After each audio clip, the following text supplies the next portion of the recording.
Hello, everyone. It's Mrs. Reddick. I miss you all so much, and I hope you're staying safe and healthy.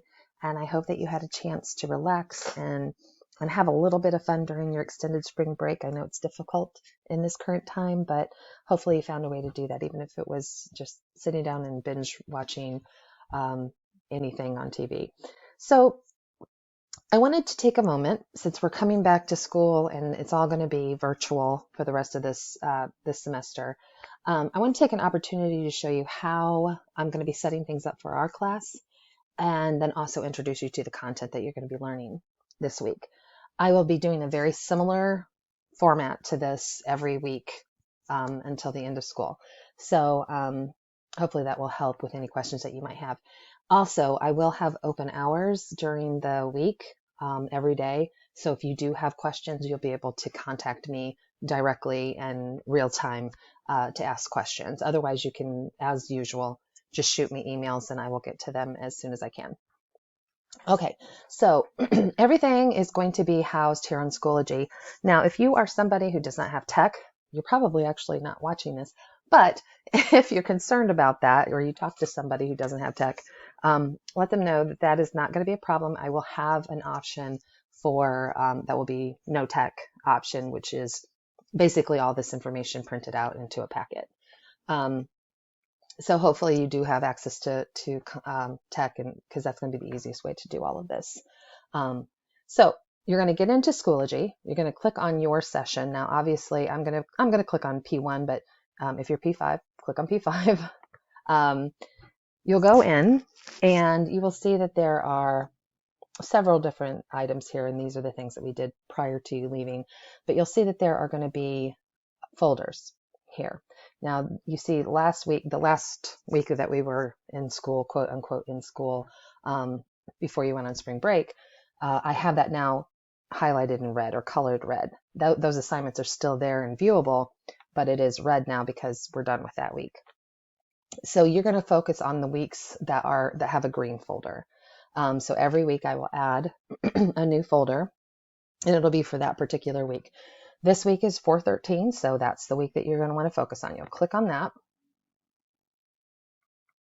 And once you're in, you will always see a discussion board, and you will most likely see something very similar to what I have here as well, where you'll have a link to a lesson, probably a video or a slideshow of some sort, and then a bankruptcy, or I'm sorry, not a bankruptcy assignment, but an assignment of some sort. This week happens to be bankruptcy. So that this assignment is going to be your way of showing me that you learned what you learned. It may be a quiz, who knows? There will be something there that you will show me how, if you learned. So the way that I would work through this, if I were you, I would take a day for, on day one, maybe do the discussion board, and I'll walk through how you'll do the discussion board.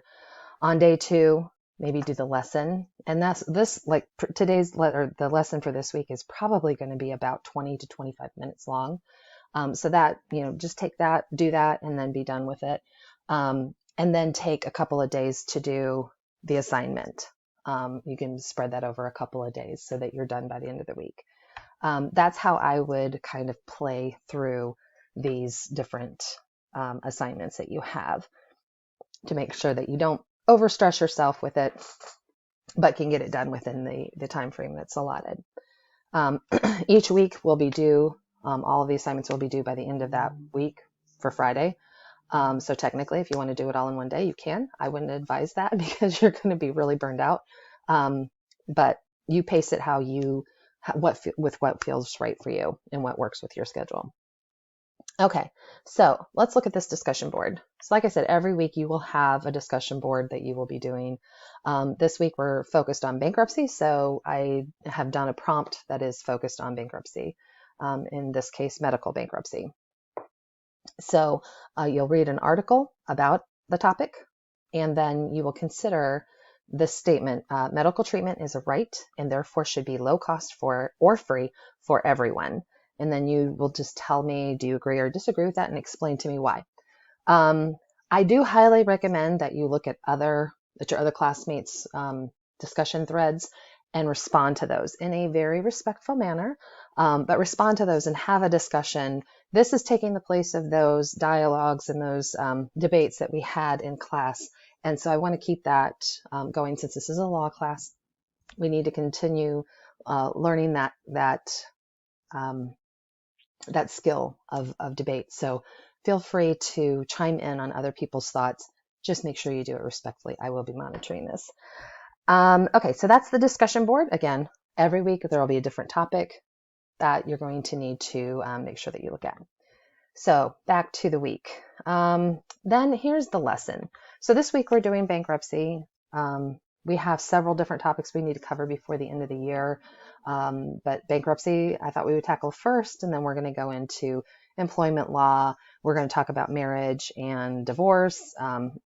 We're going to talk about wills and estates. So you have all of that to look forward to over the next couple of weeks. Bankruptcy law is up next, though. So you'll click on that link for the lesson, and then you'll get started. This is taking you to a site. It's actually a school site. I think it's, oh, it doesn't matter. Anyway, this is a course that was put together by a school, and I thought it was really good. So I wanted to use this as our tool for online learning with bankruptcy. So you'll see there's a quick glance, and explore, a challenge, and a takeaway. You will work through this lesson in that manner. Now, again, this takes about 20 to 25 minutes, I think. So if you want to break this down into 2 different days, you can do that too. If you don't want to spend a full 20 to 25 minute chunk of time on this, but if you want to knock it out, feel free. So you click on that at a quick glance, and it will give you an introduction to the topic, give you some, just give you a high level of what you're getting ready to learn. Then you can either go back to the main menu, or you can move on to the next topic, which in this case is explore.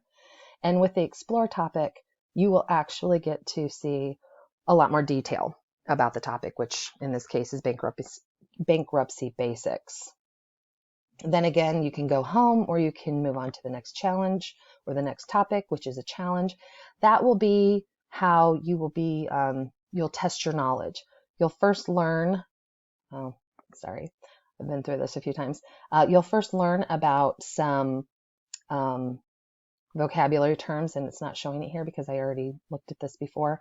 And then you will go through a quick kind of quiz, and you'll submit that. So that will be the challenge section, and then you'll finalize everything by moving to the takeaway, which is just a quick, final thought on bankruptcy. So that is the lesson. You'll go through that. Again, it should take you about 20 to 25 minutes. Do it all at once, or do it in 2 different days if you want. I'll let you choose how you do that. And then the final thing is your assignment. This is where you show me that you learned what you learned. So you'll click on that, and you'll see that the task at hand is for you to create an infographic or a poster that describes what each of these things are. So I don't want you to go into huge detail. This doesn't need to be a gigantic poster. It can actually be 2 different posters if you want. It can be one for bankruptcy information and one for consumer protection information. You can put it all into one. It's really up to you. Now, if you remember, I think we've talked about Canva before. I'm pretty sure we have. You can do this infographic on there, and Canva has so many great tools to create infographics. It makes it really super easy. So you would just really do your research on the different types of bankruptcy, the different types of consumer protection, and then put it together into a Canva file. Now, if that doesn't seem like your cup of tea, then you can do it on Google Docs, or you can even draw it on paper. You would then take a picture and send it to me. So let me just show you Canva, just to remind you of what Canva looks like. No, I don't want to do this. Oh, maybe I do. So with Canva, you will have all kinds of designs that are already pre-populated for you. And so here's the infographics templates, and you have a zillion different options to choose from. You don't have to go with that canned one that they gave you at the very beginning. They've got different things on, different topics. So just I would highly recommend you play around with this because it's just a super easy way of putting a lot of information into one concise file. Okay, and I did put a link to Canva right here on the assignment so that you have that available. If you have any questions, please feel free to reach out to me. That is what you are expected to accomplish for me this week. As I mentioned, feel free to do this how you want to do it over the course of the week. If you do this once a day for 5 days, it should take you about 20 minutes per day to complete everything. If you have any questions, reach out to me during my open office hours. As I gave you that information at the beginning of this video, I will give it to you again in various ways, so you'll have that. I hope you have a great week, and I will talk to you soon. Bye.